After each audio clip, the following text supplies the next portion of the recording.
கேட்டால் பொண்டாட்டி தாசன்றீங்க, பொண்டாட்டி இருக்கிறப்ப அம்மா பேச்சை கேட்டால் அம்மா பிள்ளைன்றீங்க. இவங்க 2 பேர் பேச்சையும் கேட்க வேணாம், நம்மளா யோசிச்சு ஏதாச்சும் முடிவு எடுப்போம்னா சுயநலவாதி, யாரை பற்றியாச்சும் ஏதாச்சும் யோசிக்கிறானான்னு பாரு அப்படின்றீங்க.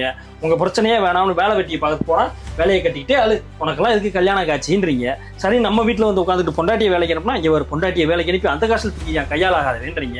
சரின்னு பொண்டாட்டியை வேலைக்கு போவேனான்னு வீட்டில் வச்சுக்கிட்டா இங்கே பாரு அந்த பிள்ளை இஷ்டத்துக்கு இருக்க போடுறான்னா எப்படி குடும்பப்படுத்தினா பாரு குடும்பக்காரன் அப்படின்றீங்க. உங்கள் சங்காத்தமே வேணாம்னு குழந்தைய கொஞ்சலான்னு போனால் கொஞ்சி குழந்தையும் கெடுத்துருன்றீங்க.